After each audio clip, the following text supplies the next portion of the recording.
And as we're talking about the individual going through all this, though, I think there's another important distinction we need to bring into the discussion of inclusivity, and that is the difference between what I call relational individuality and narcissism.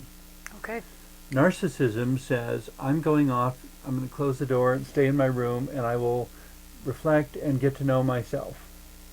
Not really. To a limited degree. I suggest that the only self you'll get to know that way is the self you have been in the past. It won't tell you everything about the self you are now, and it won't tell you anything about who you could become. And for that matter, it won't really even tell you everything about the past, because part of in learning who we have been, for myself at least, very often I find that happens through talking with people who saw me, and I said, what was I like then? And what they saw in me at that time was not at all what I saw in me at that time. And I didn't realize that I had the aptitudes and abilities that I had until somebody else told me. And I said, really? And they said, well, yeah, remember when you did such and such? And it's like, oh, I did. I did, didn't I? Huh. And suddenly we're discovering ourselves. But we're discovering ourselves by being in dialogue with someone else. Hence relational individuality. We are an individual, but we exist in a relationship. Yes.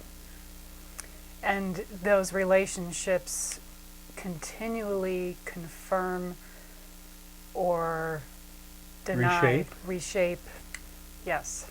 Enlighten, challenge, inspire, sometimes discourage, but discouragement is not always bad, because sometimes the discouragement may be, the roadblock that says road closed, bridge out. Yeah. Pay attention. That sign is not simply trying to be adversarial. It's trying to protect you. But you have to learn to distinguish and discern between the sign that's trying to protect you and the sign that is trying to manipulate you for the wrong reasons. And what can be something that if it is not a warning sign, then it's something that is asking you to dig deeper within, draw further upon resources that you may not have been searching deeply enough for or aware of. And there's so many stories of where denial has brought people into greatness of strength and intelligence and opportunity and relationship. Sense, inviting people to rise to the occasion. Yes. Going back to the point of inclusivity, though, as you were talking, it occurred to me, this is very close to the whole issue of censorship. When you have the sign that warns you to protect you, and you have the other sign that says, classified documents, top secret, don't look at this. And the things that various administrators frequently put in there. Historically, that sort of censorship is often used to maintain control and power over somebody. And I'm reminded of a conversation I had with a former life partner who would go to work in power plants and such, and they would get on into discussing nuclear energy and the sensitive what could go wrong and all this, and all the way things need to operate perfectly within a nuclear power plant to prevent absolute disaster. And he would ultimately ask the foreman or whomever, so, would you trust your boss to run a nuclear power plant? Good question. And the answer without hesitation was always hell no. It's simply the standard's too high.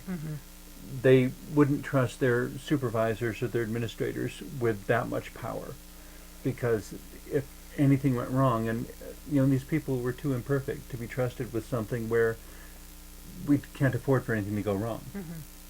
We simply can't afford to have that kind of accident. It would be too devastating.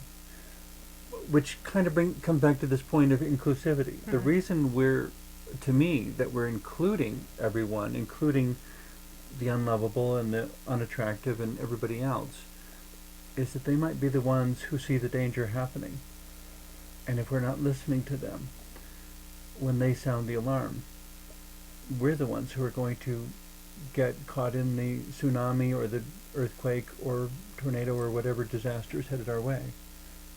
That's very profound. That the current, our present conditions, environmental impacting so much, and then the kind of the agenda about a certain type of belief system that we're all being asked to subscribe to. There's no room in that belief system for the other and the odd, and just as you said, the ones who are. Well, and this obnoxious phrase, to me obnoxious anyway, I'm sure there are people who defend it, the need to know. Right. Excuse me, if anything is being classified as you don't need to know, I think I need to know. And if you don't think I can handle the information, then I need to be educated to handle the information. Yes. But simply allowing it to remain as you don't know, you don't need to know, I'm going to know for you, I'm going to make the decisions for you. Sorry, I don't trust you. Well, it's a very parental. You know, the administrator. Yes, it's a very parental approach. And very condescending. And condescending, and it leaves the rest of whoever it is in the role of the subservient, the children, what maintains the general population as children, yes. and interferes with our personal and spiritual growth. Yes. So by being inclusive, we're furthering our own growth and we're furthering everyone else's growth.